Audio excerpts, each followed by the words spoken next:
musibah atau tentang bala. Sesuatu yang menimpa kepada kita di luar kendali kita.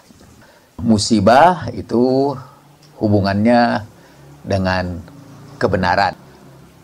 Musibah itu dari asal katanya menunjukkan hasil datangnya sesuatu. Orang menemukan kebenaran karena musibah. Dalam psikologi ada yang disebut epifani. Epifani ialah perjalanan hidup yang tiba-tiba berubah karena sesuatu. Di antara yang menyebabkan epifani adalah musibah. Dan itu berasal dari kata bala yang artinya dalam Al-Quran ada kata bala yablu balaan. Artinya mengungkapkan. Wa nablu akhbarukum. Dan kami ungkapkan berita mereka. Wa yablu ma badalakum. Dan ia bukakan apa yang ada pada kamu. Ujian dalam bahasa Arab artinya mengungkapkan sesuatu yang tersembunyi. Nah, pengujian itu disebut ibtala. Bisa juga menguji itu dengan kata yablu tadi. Wala nabluwannakum bisyai'in minal khawfi wal ju'i wa naqsim minal amwali wal anfusi wat thamarat wa basyiris sabirin alladzina idza asabathum musibah qalu inna lillahi wa inna ilaihi raji'un. Di situ Allah menggunakan kata bala tapi sekaligus juga kata musibah. Ayat yang pertama, sungguh kami akan menguji kalian dengan kekurangan, dengan kehilangan, diterjemahkan juga. Wala nabluwannakum, sungguh kami betul-betul akan menguji kalian.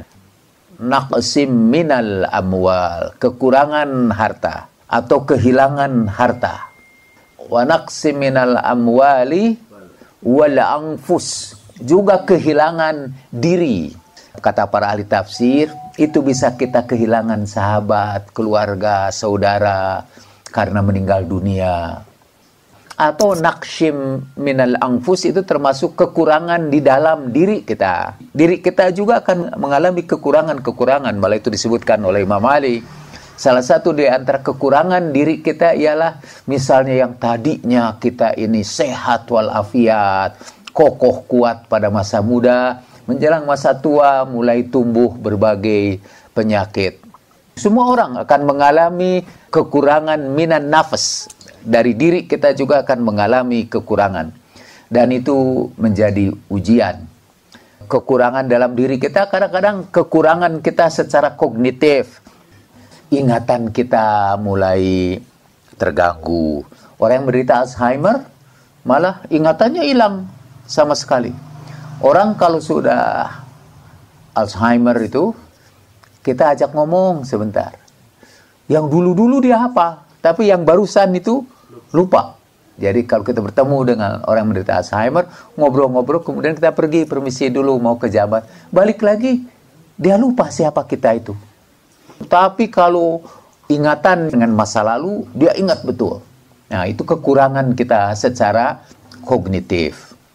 Ada orang-orang yang secara kognitif malah lebih brilian ketika mereka sudah tua. Banyak masterpiece dihasilkan oleh para ilmuwan, para pemusik, justru pada usia tuanya. Mungkin dia mengalami kelemahan secara fisik, tetapi secara kognitif karena dia menghimpun seluruh informasi untuk waktu yang sangat lama, dia menjadi lebih baik. Malah kalau kata para ahli neuroscientist, ahli ilmu syaraf, mungkin tubuh-tubuh kita ini semua mengalami pengausan karena usia.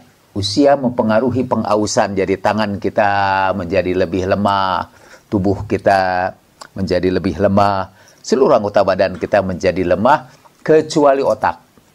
Otak katanya tidak dipengaruhi usia. Otak hanya dipengaruhi oleh satu aturan, use it or lose it. Pakai otak itu atau kamu kehilangan otak itu. Jadi kalau saudara-saudara sampai tua rajin menghadiri pengajian ini, insya Allah otak saudara terpelihara. Use it or lose it. Dan gimana menggunakan otak itu? Mempelajari hal-hal yang baru. Itu bergantung pada pengajiannya. Kalau ustadznya itu lagi yang disampaikan, humornya itu lagi yang diberikan, insya Allah saudara cepat tua.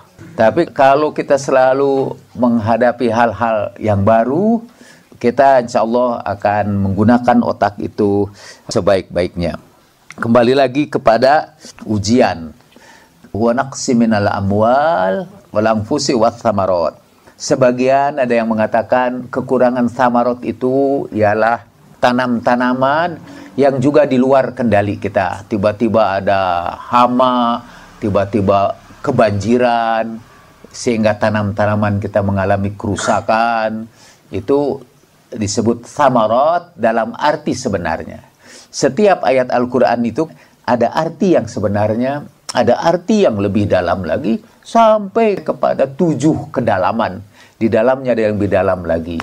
Ada yang menyebutkan bahwa samarot itu dalam bahasa Arab kadang-kadang diartikan pada orang-orang yang kita cintai. Misalnya mereka sebut samratu fuadi, buah hatiku. Itu artinya orang yang kita cintai.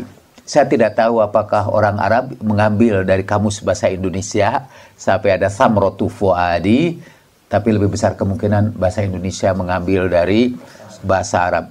Karena dalam bahasa Indonesia sekarang yang kita miliki itu 60% berasal dari kata-kata Arab. Tapi hampir tidak ada dalam bahasa Arab berasal dari bahasa Indonesia. Hanya satu katanya menurut penelitian. Bahasa Indonesia, bahasa Melayu yang ada di dalam bahasa Arab karena termaktub di dalam Al-Quran. Jadi kuis ini. Satu-satunya kata Melayu yang ada di dalam Al-Quran. Dan kebetulan ayat Qur'annya berkaitan dengan Ahlul Bait, yaitu kafur. Kafur kata berasal dari kata kamper.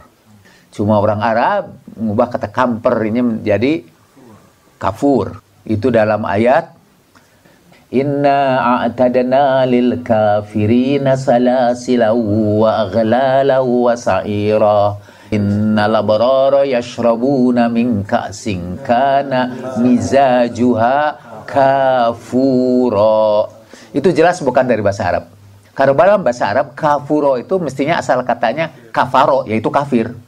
Padahal ini tidak ada hubungannya dengan kata kafir. Tapi katanya itu kamper, sejenis kayu yang dahulu, sejak zaman dahulu sudah diekspor dari Indonesia ke negeri luar.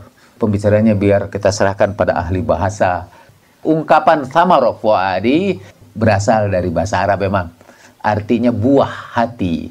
Jadi wa naqsi minal amwali wal anfusi was thamarat artinya kehilangan harta, kehilangan jiwa, bukan saja jiwa tapi kekurangan dalam diri kita. Sebelumnya naqsun minal amwal, kekurangan di dalam diri kita, dan was thamarat, kita kehilangan orang-orang yang kita cintai.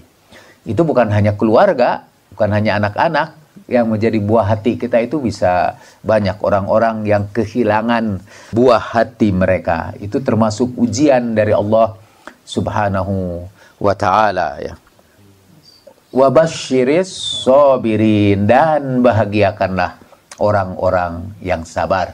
Kita harus meningkatkan sikap kita dari sabar menerima musibah menjadi bersyukur menerima musibah. Itu sudah tingkatnya tinggi. Dan kata Nabi sallallahu alaihi wa alihi, la yastakmilu abdunil iman, tidak sempurna seorang hamba dalam keimanannya hatta ya'uddu, sampai dia menghitung musibah dari Allah Subhanahu wa taala sebagai nikmat, sebagai anugerah, sampai dia menghitung nikmah sebagai nikmah. Kalau orang Indonesia malah nikmah dihitung sebagai nikmah. Dalam bahasa Arab kalau dengan ain, ni'mat itu artinya nikmat, anugerah, kesenangan. Tapi kalau pakai qaf, nikmah itu artinya bencana. Orang Indonesia menulis nikmat itu N-I-K emate. Mereka menganggap nikmat itu nikmat. Padahal iman yang sempurna itu ialah orang yang menganggap nikmat itu sebagai nikmat. Niqam sebagai ni'am. Dalam doa kumel, ya sabighan ni'am. Hei dia yang mencurahkan anugerah. Kesempurnaan iman kita itu hanya bisa dicapai dengan menerima musibat itu sebagai kenikmatan. Ada banyak manfaat dari musibat. Mengapa kita harus bersyukur pada kenikmatan? Untuk sementara misalnya ada doa dari Imam Ali Zainal Abidin. Bagaimana aku tidak bersyukur atas penyakit yang aku derita, kata Imam. Karena berkat penyakit itu aku terhindar dari kemaksiatan. Berkat penyakit itu aku mempunyai banyak peluang untuk berzikir kepada Tuhan. Dalam hadis yang lain, dalam riwayat Ahlu Sunnah disebutkan, tidak sempurna iman sebelum orang itu merindukan dikembalikan lagi kepada musibat yang pernah dialaminya. Jadi dia rindu, dulu itu pernah gitu. Kalau kita kan rindu untuk dikembalikan lagi kepada kenikmatan. Jadi orang yang tiba-tiba miskin, asalnya jatuh kaya raya, itu rada gila dia.